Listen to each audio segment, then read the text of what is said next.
We've sailed with Royal Caribbean more than 30 times, and after every trip, we say this might be the last one. But somehow we keep coming back.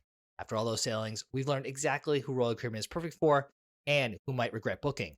So, whether you're planning your first cruise or your 15th, we put together the honest truth about Royal Caribbean to help you decide if it's right for you up next.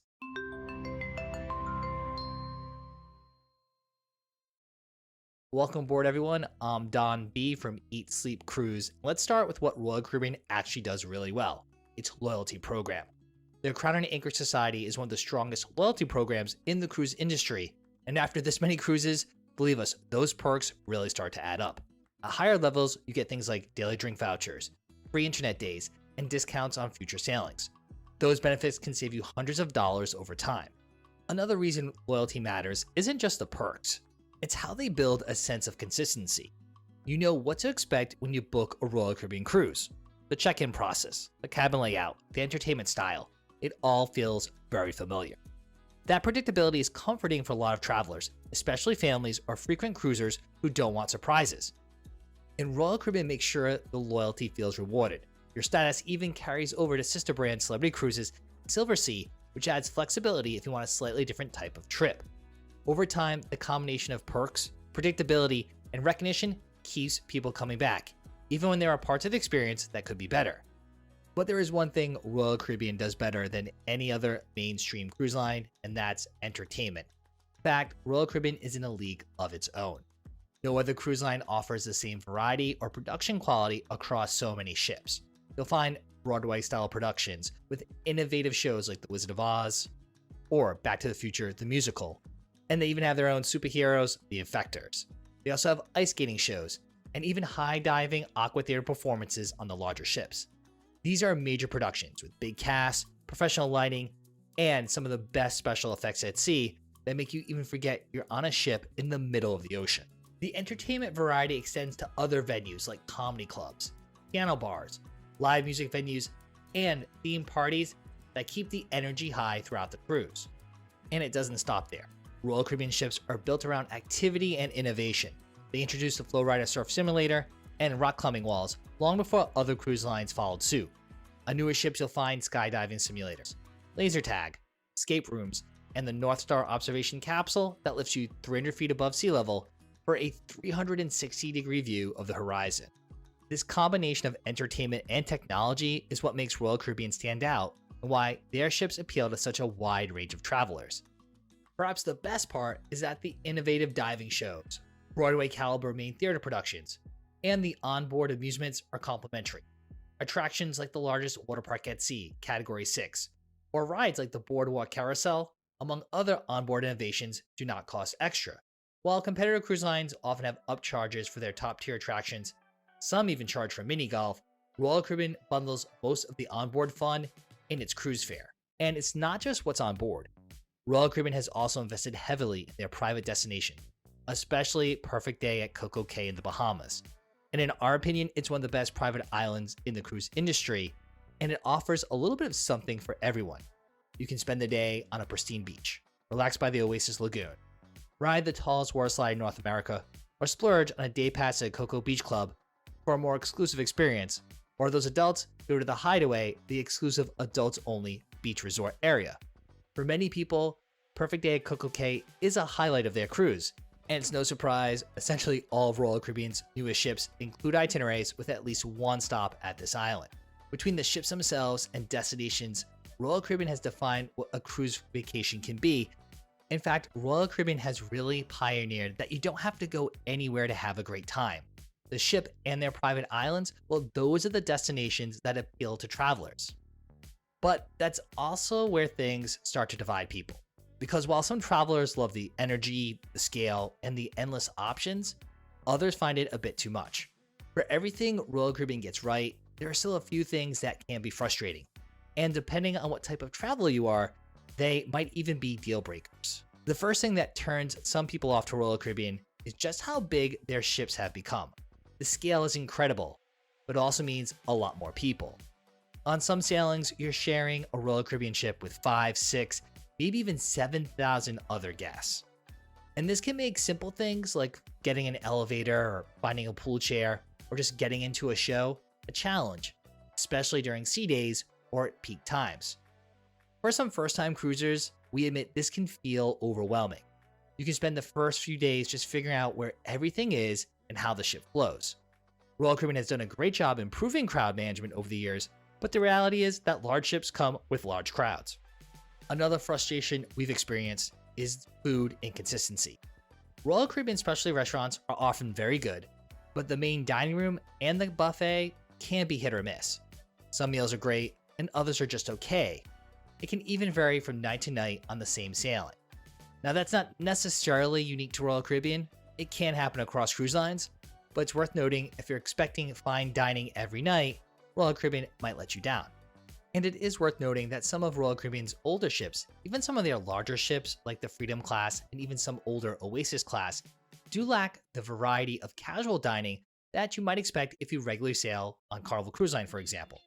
Royal Caribbean ships do tend to have a pizza parlor and cafe promenade, and some of them have Tex-Mex with El Loco Fresh, but they might not have the diversity or quality of casual dining that other cruise lines currently have. Then there's the overall vibe of the ships.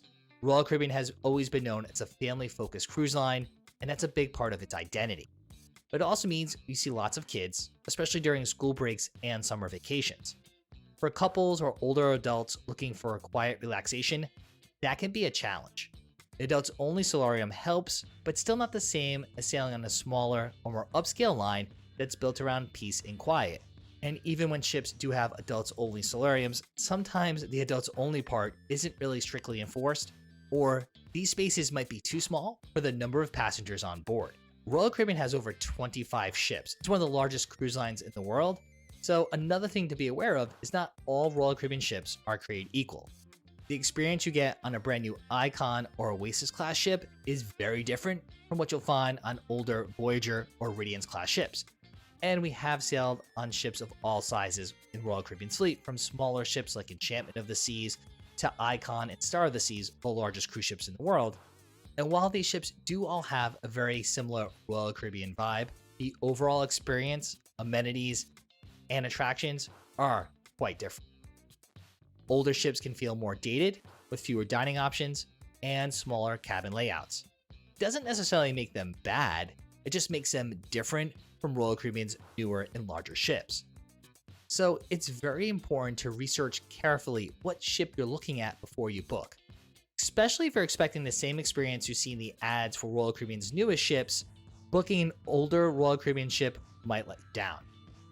For travelers who love cultural immersion, Royal's growing focus on private destinations, like Perfect Day at CocoCay and the upcoming Perfect Day Mexico, is a double-edged sword. These stops are beautiful, easy, and incredibly well run, but they're also controlled environments. You're not exploring a local town or culture. You're spending a day at a branded resort. It's fun, it's convenient, but it's not the same as exploring a real port of call. So if you cruise for culture and discovery, not all of Royal Caribbean's itineraries and ships will appeal to you. And something else that might not appeal to you, depending on your budget, is the cost. Royal Caribbean is one of the most innovative cruise lines in the world, but it's also on the more expensive side, especially for a contemporary cruise line.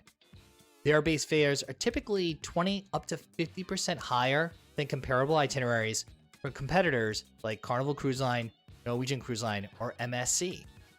And that might catch some first-time cruisers off guard.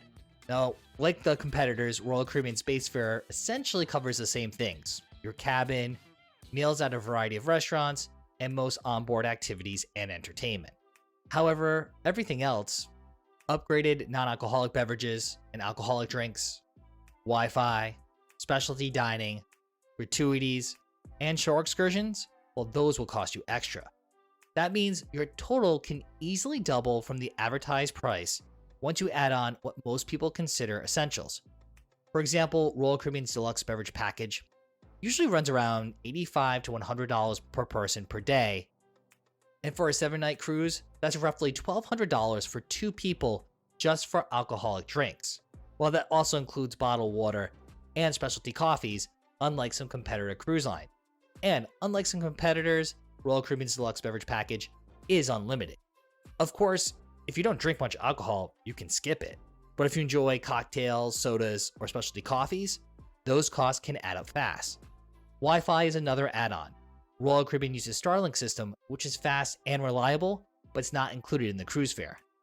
Depending on the current promotions and the number of devices you want internet for, adding Wi-Fi to your Royal Caribbean cruise could easily add hundreds of dollars more to your total cruise cost. To be fair, the additional add-ons like drink packages, Wi-Fi, shore excursions, or specialty dining isn't unique to Royal Caribbean.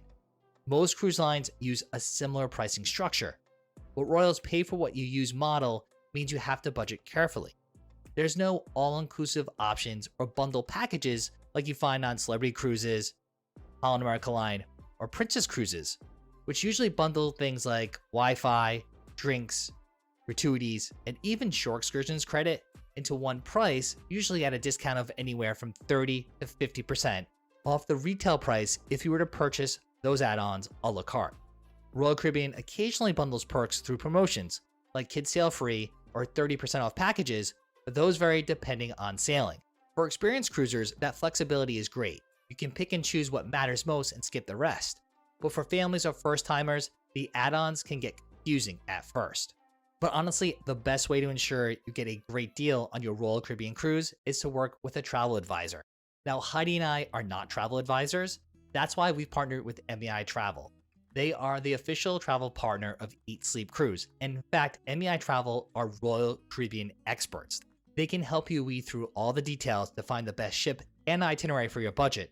And you can get a free, no obligation quote by using our exclusive link down in the description.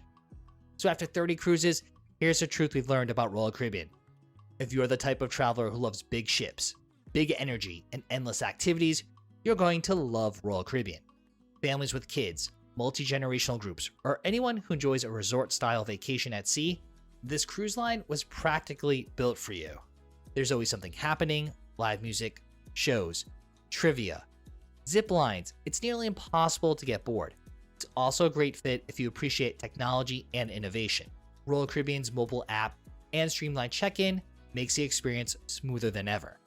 But if what you value most is quiet, relaxation, small ship intimacy, or cultural immersion, Royal Caribbean might not be the best fit. The scale and energy that makes it exciting for some can feel chaotic for others. And if you prefer an all-inclusive model where most things are bundled up front, other cruise lines like Princess Cruises, Holland America Line, or Viking might be a better fit. The key is to know what kind of cruiser are you. For us, Royal Caribbean hits a sweet spot. We love the entertainment and the onboard activities, not to mention those Crown and Anchor Society benefits, which include daily drink vouchers and free internet. Those are hard to walk away from. Every time I get off a ship and I say, this is going to be our last Royal Caribbean cruise, there's something always that pulls us back to book another one. Whether it's a brand new ship, like Legend of the Seas, which is coming out next year in 2026, a new itinerary, or a new destination, like the Royal Beach Club on Paradise Island in Nassau, Bahamas, which is opening up later this year, inevitably we find ourselves on another Royal Caribbean cruise. But for the right traveler, it can be one of the most fun and memorable ways to see the world. So if you're considering a Royal Caribbean cruise, go in with realistic expectations, budget for extras, and embrace the energy that makes it what it is. And to help you estimate how much you need to budget for a Royal Caribbean cruise, click or tap on our Royal Caribbean cruise budget video right here on YouTube. We go line item by line item through what's included, what costs extra, and how much you need to allocate for each category. That way you can set a realistic budget of how much a Royal Caribbean cruise will really cost. That way your next cruise will be smooth sailing.